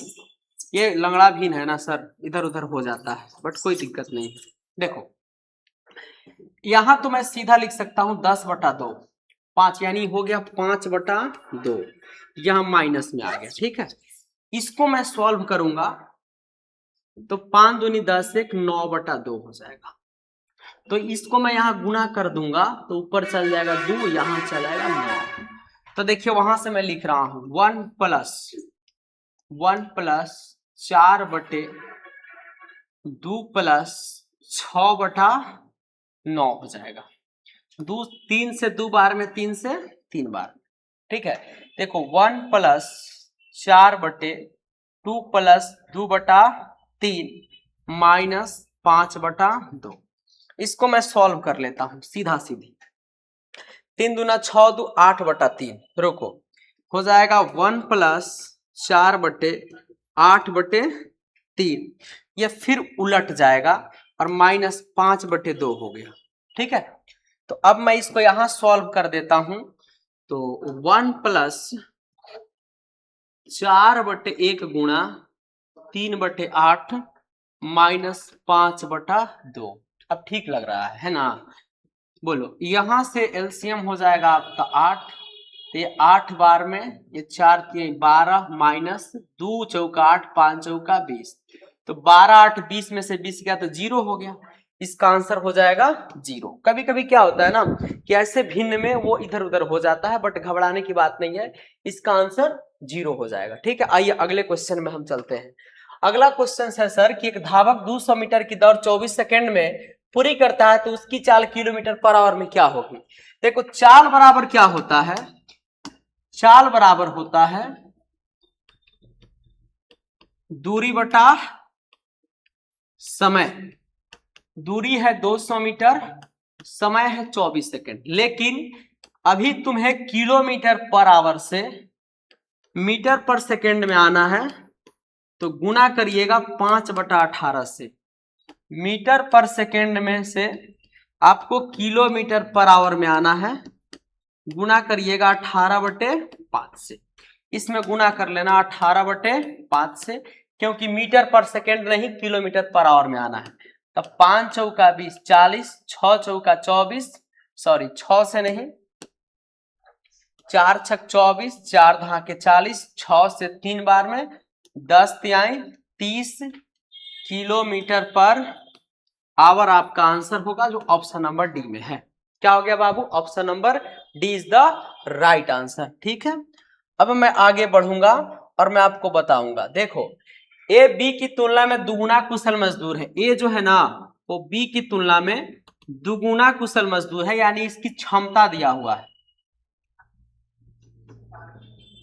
कर अब एक साथ मिलकर किसी कार्य को 13 दिन में करते हैं, तो अकेले भी उस काम को कितना दिन में करेंगे? तो 13 दिन में एक साथ मिलकर करेंगे, तो 2 + 1 यानी टोटल क्या हो गया? काम हो गया। तो 13 तिया 39, तब बी को हम बोलेंगे तो 39 काम के लिए क्षमता 1 से भाग देंगे, तो 39 आपका आंसर होगा option number C. Option number C is the right answer, ठीक बा। चलो बउआ आगे आओ। ये जो सवाल है एनालॉगी का है, आप देख सकते हो ये बहुत ही सिंपल तरीका से आप सोचोगे सर एस से टी हुआ है, और देखना ध्यान से V से W हुआ है, Y से Z हुआ है, उसी तरह से इधर जो G हुआ है ना F से G हुआ होगा, I से J हुआ होगा, और L से M हुआ होगा, FIL। Option number B is the right answer, जो आपका सही उत्तर होगा, ठीक है।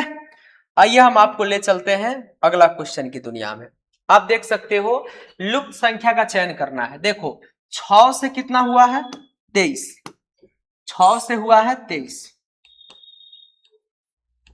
फिर हुआ है 93, फिर 371, फिर 1485।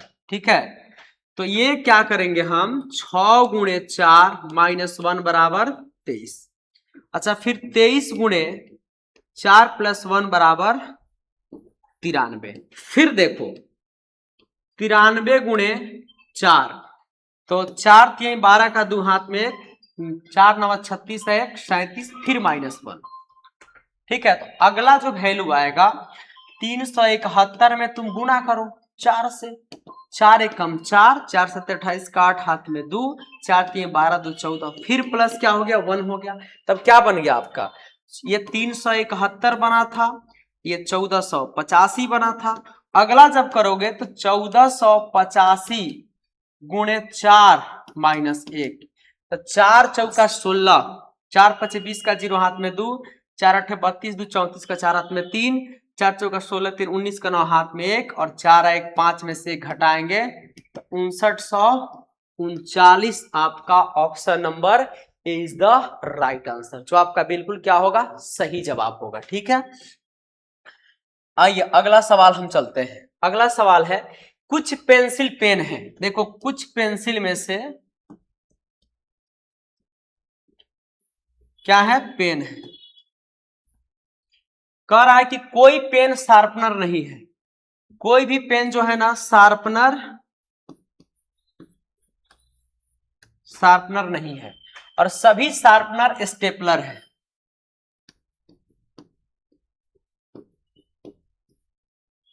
कह रहा है कम से कम कुछ स्टेपलर पेन है, ऐसा कैसे बोल सकते हो, ऐसा तो कुछ बोला नहीं है, तो ये आपका स्टेटमेंट गलत हो गया। सभी पेंसिल पेन है, सारा पेंसिल पेन नहीं है, कुछ पेंसिल पेन है, ये भी गलत हो गया। तो आंसर करेंगे सर, न तो निष्कर्ष 1 और न तो निष्कर्ष 2 अनुसरण करता है। ठीक है, और लास्ट क्वेश्चन की तरफ आओगे तो कह रहा है कि P Q R S Y और यू एक सीधी रेखा में उत्तर की ओर मुख करके। सबसे पहले आपको डायरेक्शन बता दे, ये उत्तर है ऊपर, ये पूरब है, ये दक्षिण है,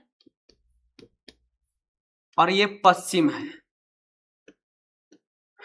अब बोला क्या आपसे कि उत्तर की ओर मुख करके बैठे हैं, तो कै गो आदमी है जी, P Q R S Y U, 2 4 6, 1 2 3 4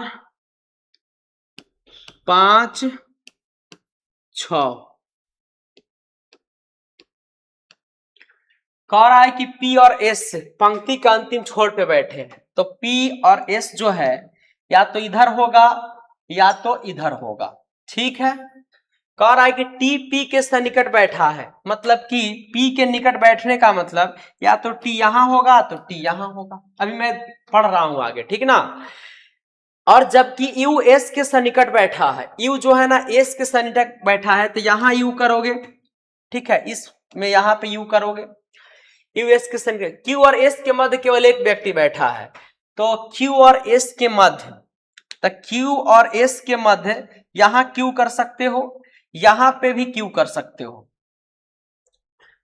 R के अलावा Q के निकट कौन बैठा है, R के अलावा Q के निकट कौन बैठा है, R के अलावा Q के निकट कौन बैठा है। तो मान लो R यहाँ पे फिट हो गया, तो R के अलावा R यहाँ पे फिट हो गया किसी दोनों फिगर से। ये पहला फिगर मैं बना रहा था और मैं ये दूसरा फिगर बना रहा था, तो R के अलावा Q के निकट कौन बैठा है, सर U बैठा हुआ है। ठीक है ना, तो हम आप लोग से यही कहेंगे कि आपने बिल्कुल अच्छे तरीका से इस पूरे मॉक टेस्ट का एनालिसिस किया, और आप देख सकते हो कि मॉक टेस्ट नंबर अगला जो 3 है आप लोगों को मिलेगा। ठीक है ना, ये फिलहाल 2 नंबर टेस्ट तक था, तो आज के लिए बस अब इतना ही रखते हैं, क्योंकि ये टेस्ट आपका कंप्लीट हो गया। ऐसे आपको मॉक टेस्ट मिलते रहेगा, आप देख सकते हो। इसी तरह से आपको डिस्कशन मिलेगा, आपके computer, maths, reasoning, GK, GS और इंग्लिश सारे के सारे सब्जेक्ट का आपको मिलते रहेगा। तो चलिए दोस्तों, आज के लिए बस इतना ही, मिलते हैं फिर नेक्स्ट वीडियो में, तब तक के लिए जय हिंद।